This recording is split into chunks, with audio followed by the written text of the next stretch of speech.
from Ignite Modern Islamic School, Aheri. My project name is Electricity Saving Device.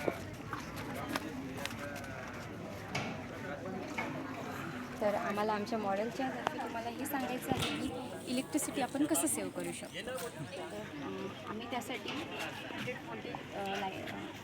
Voltage light घेतला, 200 voltage light आणि 18 वोल्टेजचं एक light आहे, 9 वोल्टेजचं एक आणि 7 वोल्टेज 22 वोल्टेजचं ट्यूबलाईट आहे आणि 36 वोल्टेजचं लाईट आहे. आम्हाला आपण याच्यामध्ये करू शकतो voltmeter and voltmeter. It is a switch. Sir ही इनकॅन्डेसेंट लाईट आहे, तर त्याच्यामध्ये आपल्याला लाईट प्रोव्हाइड करतात, पण लाईटसोबतच ती हीट प्रोव्हाइड करतात आणि ती वेस्टिंग आहे. त्याची आपल्याला आवश्यकता नाही compare to LED. LED light आपल्याला लाईट प्रोव्हाइड करतात, पण ती हीट नाही देत आणि ती आपल्याला अनावश्यक आहे. सर तुम्ही प्रॅक्टिकली टच करून बघू शकता की हे खूप लाईट गरम झालेलं आहे. त्याच्या कंपनीमध्ये LED हे गरम झालेलं. बरं, या दोघांचं कन्झप्शन कसं आहे सांगशील? तो किती कन्झ्युम करत आहे इलेक्ट्रिसिटी आणि हा बल्ब LED किती कन्झ्युम करतो? सर इनकॅन्डेसेंट जो लाईट आहे तर त्यामध्ये लाईटबरोबरच आपण हीट पण हीट पण देत आहे आपल्याला.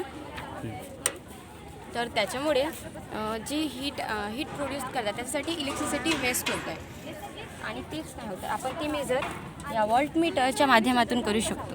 तर सर्वप्रथम आपल्याला माहीत आहे ही LED बल्ब, याचं पण आपण वोल्टमीटर करू शकतो की ही किती इलेक्ट्रिसिटी घेत आहे. बरं, तुम्ही कुठल्या दुसऱ्या इलेक्ट्रिक वस्तूचं पण कन्झप्शन म्हणजे या मॉडेलच्या मदतीने सांगू शकता का? हो सर. त्यासाठी काय अरेंजमेंट आहे तुमच्या मॉडेलमध्ये? हो सर, आमची इथे ती अरेंजमेंट आहे. वोल्ट लावलेला आहे. याच्यामध्ये आपण घरगुती रेफ्रिजर, इंडक्शन याची आपण पिन लावून इथे मेजर करू शकतो की किती कन्झप्शन करू शकतो. वोल्टमीटर, ॲमेटर. आम्हाला ग्रामीण भागामध्ये कसं सर की जास्तीत जास्त 20 रुपयाला मिळतात म्हणून हे यूज करून घेतात, पण त्याच्याने काय होते आपल्याला या जनरेशनमध्ये टेक्निकल जनरेशनमध्ये इलेक्ट्रिसिटी खूप जास्त यूज करत आहे. तर आपल्याला इलेक्ट्रिसिटी कन्झर्व करायची, कारण आपल्या त्याच्यामुळे नॅचरल जे रिसोर्सेस आहेत त्यांना सुद्धा डॅमेज होतं. आम्हाला हा संदेश लोकांपर्यंत पोहोचवायचा आहे की is the most important in our generation. Thank you.